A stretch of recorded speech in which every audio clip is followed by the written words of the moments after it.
Hi, everyone.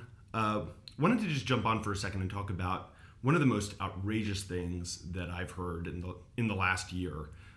It's so unbelievable that I'm going to post a link with this video so that you can look at it for yourself and see for yourself what I'm talking about. But basically, what it is.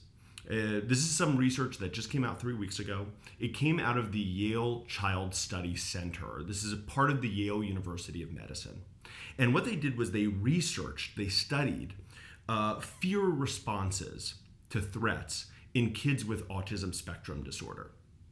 So let me tell you a little bit about what was in this study.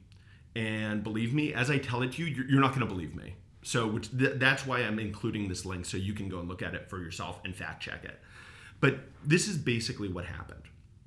They took toddlers who were, the average age was 22, 23 months old, not even 2-year-old kids. And they separated them into two groups, neurotypical kids and kids with autism. And they exposed these toddlers to very frightening situations to measure how they responded with fear. And so to give you an idea of the things that they did with these kids, they had the children in a room. And the first thing they did was they exposed the child to a frightening stranger. So the stranger walked into the room wearing dark clothes, a hat, glasses, and they observed how the child responded to the stranger as the stranger approached the child.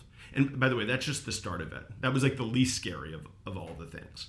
The next thing that they did, they took mechanical frightening animals and exposed the child to them. So again, imagine a 2-year-old in a room.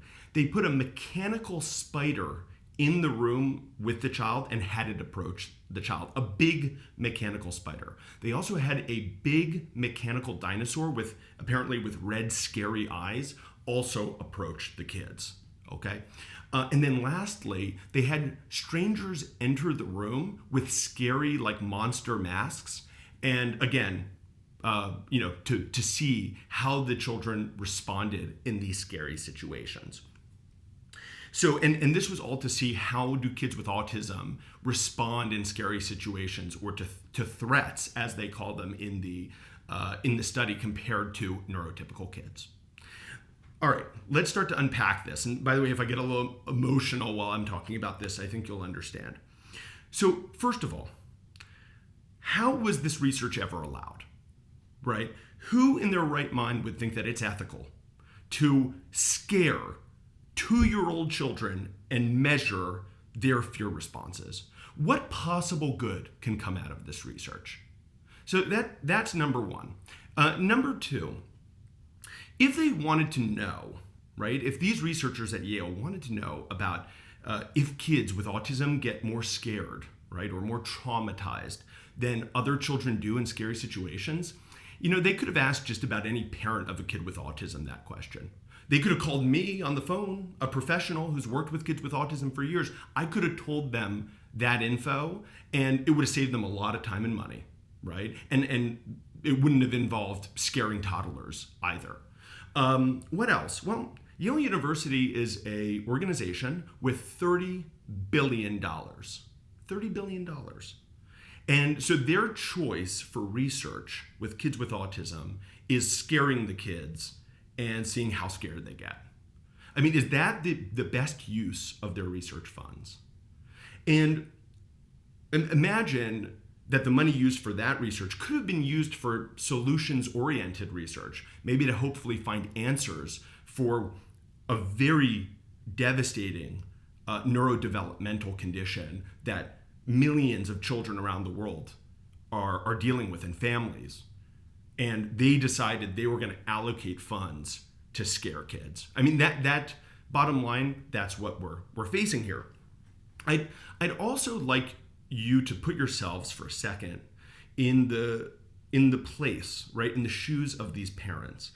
These parents, these kids were, like I said, they're like 22, 23 months old. They probably had just recently been given the diagnosis of autism.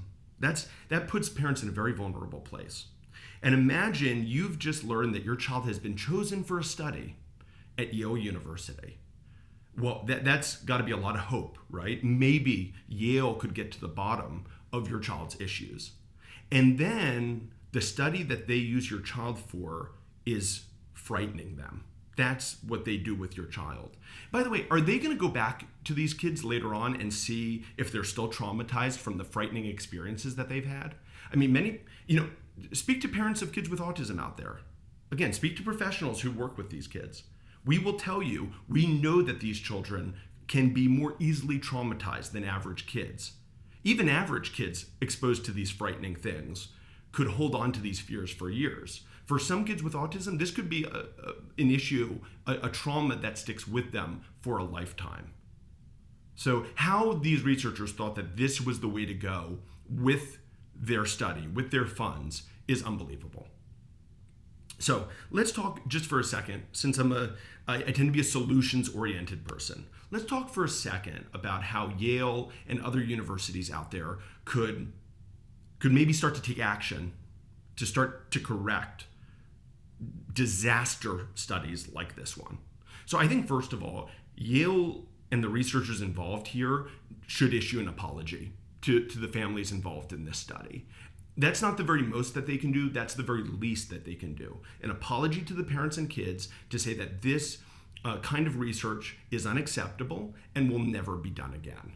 And that Yale will be using their funds in the future to help kids with autism, not scare them. And then I would say, number two, create a committee with parents, advocates, professionals who really care about children with neurodevelopmental conditions. Create a committee that can look at research, at the planned research projects, and decide, or at least give their opinions on whether that is ethical research and whether that is research that is worthwhile to children with autism and with other neurodevelopmental conditions. So I'm including a link to the research so you can look at it yourself and make your own determinations. But again, one of the most outrageous things I've read this year, and if you agree with me, share this so everyone can see about it. And by the way, if Yale wants to know some good ideas for research, just message me. I've got some great ideas for how we can help kids with autism.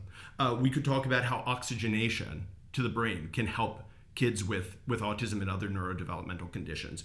We can talk about gut-brain connection and the importance of nutrition. Let's research sensory integration with kids with autism, or how activities that involve both hemispheres of the brain are good for neurodevelopment. I could list dozens of things that would be far more beneficial to this group of children than what this research did. If you agree with me, share this video. Thanks so much.